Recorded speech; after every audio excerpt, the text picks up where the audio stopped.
into the courtroom yesterday wearing a sweater over a white-collared shirt and gray slacks. He hugged his attorneys when he got in. Has made Sean Combs a little bit nervous. When you say, he looked like the gay homie, I didn't know what you were talking about. No, I wouldn't go to... Do you think this might be too early? Will you go out to the prison and will you visit him just for funsies? I don't know. Look, because you think that right now he can feel like I'm his enemy. Wait, right now, what? Yeah, why would you feel that way? I mean, I'm not his enemy. It was a moment that hit like a bombshell. Not in the way the courtroom expected, and certainly not in the way Diddy wanted. The tension had already been unbearable. But then came the audio, unfiltered, jarring, and shockingly timed. Not from an official court record or a prosecution file. This was something different. A leak. A calculated move from a longtime adversary. And the person behind it? Curtis 50 Cent Jackson. The tension in that room was thick enough to cut. Every eye was locked, every whisper hushed.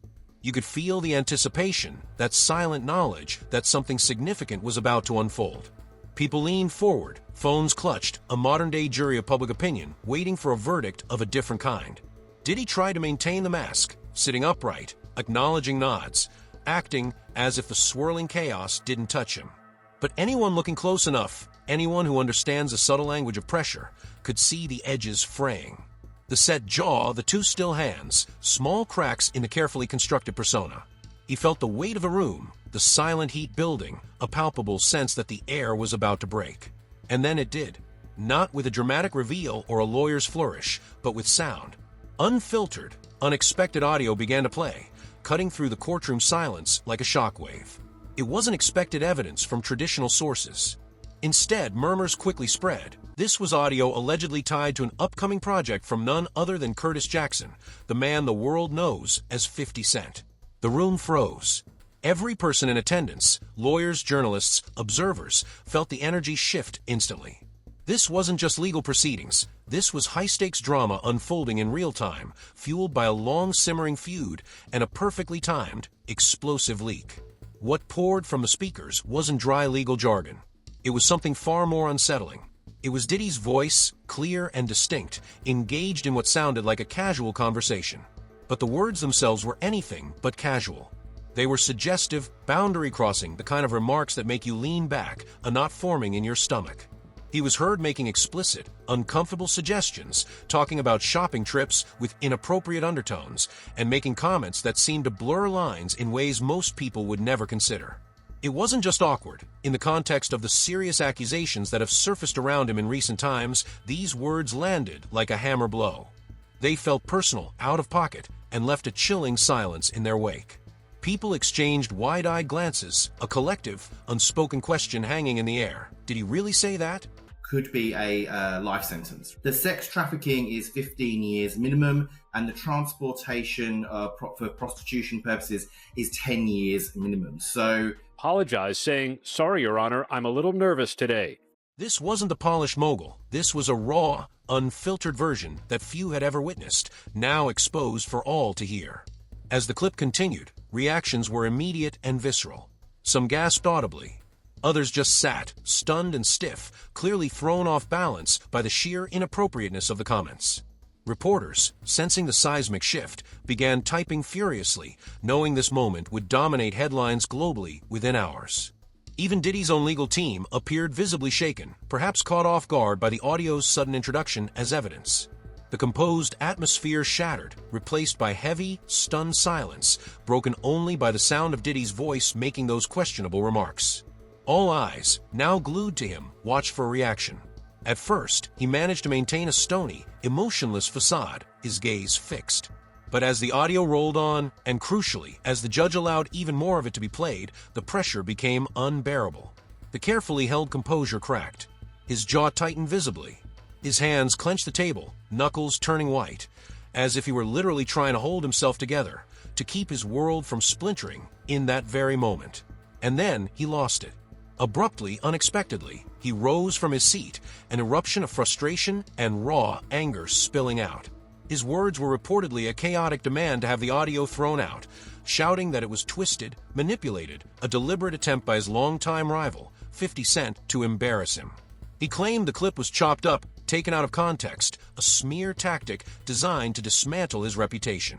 The judge had to intervene, forcefully banging the gavel to restore some semblance of order, while Diddy's legal team scrambled to calm their client. But the damage was done. The mask was off, the cool veneer shattered, and everyone in that courtroom saw the powerful figure visibly shaken and lashing out. The backdrop to this courtroom drama involves complex and grave allegations that have surfaced against Diddy, touching upon serious matters.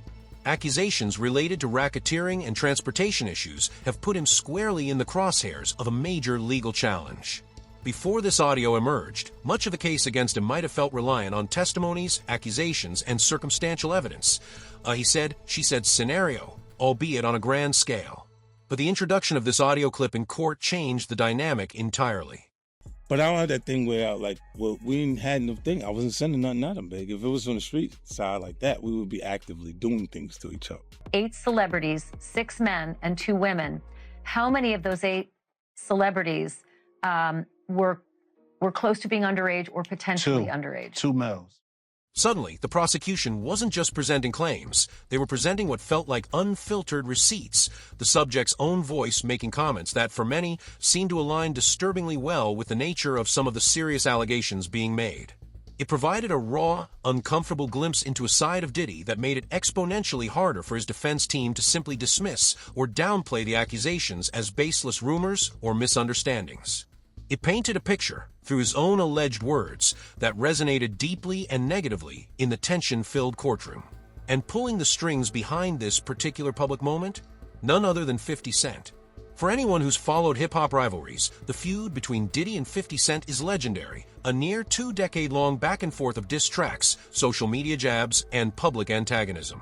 What started as competitive friction in the mid-2000s escalated into one of music's most enduring and bitter conflicts. 50 Cent has never shied away from making his dislike for Diddy known, consistently taking shots, questioning his integrity, and generally positioning himself as a long-term adversary. Diddy, for his part, often maintained a public posture of being unbothered, playing the role of the elder statesman above the fray. But this instance was different. The timing of the audio's alleged release, tied directly to 50 Cent's upcoming documentary, and surfacing precisely when Diddy is facing his most significant legal challenges, feels less like coincidence and more like a meticulously calculated strike. 50 wasn't just trolling online. He appeared to be leveraging a critical moment to deal a powerful blow, using his platform and this potentially damaging audio as a weapon in their long-standing war. It suggests a strategic mind at work, seizing an opportunity when his rival was most vulnerable. Once the courtroom drama unfolded and news of the audio hit the airwaves, the story exploded. It became instant scandal gold, dominating headlines across news sites, entertainment blogs, and social media platforms globally. People couldn't get enough, replaying snippets of the alleged audio, dissecting every word, and debating the implications. It wasn't just a legal update, it was a full-blown media circus, captivating the public in a way few stories do. The shock factor was immense. Diddy, a man who had built an empire and cultivated an image of being invincible, was suddenly at the center of a deeply uncomfortable narrative, his own alleged words fueling the fire. This felt like a major fall from grace, and reactions were widespread and intensely divided. On one side were the staunch defenders, loyal fans, and associates who dismissed the audio as taken out of context, a desperate smear campaign cooked up by enemies. Years of admiration and loyalty had them digging in their heels, refusing to believe the man they admired could make such comments or be involved in the matters alleged. They argued it was misleading, overblown, just noise designed to bring a powerful figure down. But then there was the wave of disappointment, even betrayal, from fans who felt let down. For many, the audio seemed to confirm whispers and rumors they had heard circulating for years, giving them a chilling, unsettling weight. This wasn't just a legal case anymore, it felt personal. The image of Diddy they had held on to was shattering, and they voiced their frustration and disbelief openly, particularly across social media platforms that lit up with raw, unfiltered reactions. The music industry itself felt the tremors. Fellow artists navigated the situation carefully. Some who had previous beef with Diddy weren't shy about subtle digs or knowing commentary, perhaps feeling a sense of vindication for long-held grudges. Others, particularly those with current ties, walked a tightrope, Some offered quiet, discreet support, while many others chose complete silence, unsure how to publicly address the unfolding crisis and its potential impact on their own careers and reputations. Social media platforms became a wild, chaotic mix of memes, theories, impassioned defenses, and harsh condemnations, each post adding more fuel to the already raging fire, solidifying Diddy's drama as the internet's latest, inescapable obsession. The attempts by Diddy's legal team to control the narrative proved incredibly difficult in the face of the raw, undeniable audio. Their statements, portraying the clip as manipulated or misunderstood, often came across less as confident legal strategy and more like frantic damage control. In a courtroom, and in the court of public opinion, raw audio is hard to spin. No matter how they try to frame it, the words themselves and the uncomfortable delivery resonated powerfully. It offered a direct, unfiltered glimpse behind the curtain, and for many, it was not a good look. And how much detail he could go into about his testimony. And because the 8 people in the videos, the 8 celebrities in the videos were allegedly victims of sex crimes, we know who they are, but we will not be naming them. The harder they pushed back, the more resistance they seemed to face, reinforcing the perception that they were struggling to counter genuinely damaging evidence.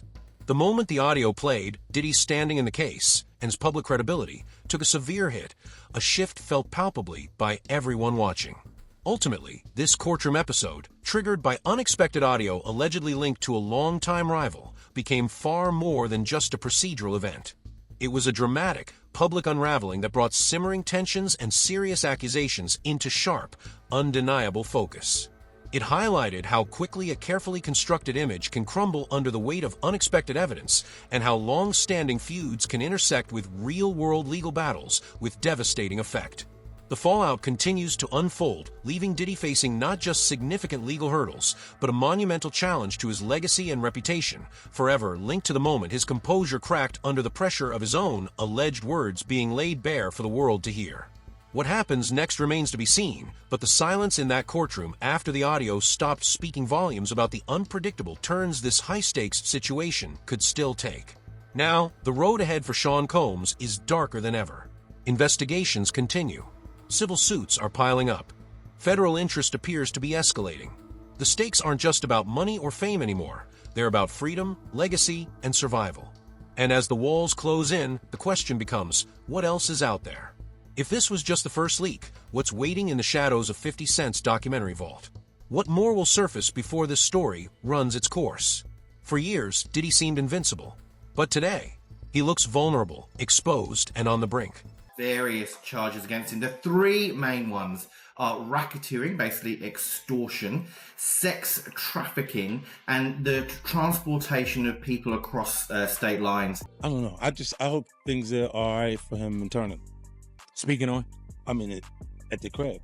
Yeah, because in the statement they mentioned this. Oh, you're talking Jay. And while the courtroom battle continues, one thing is already clear. The game has changed, and the empire is shaking.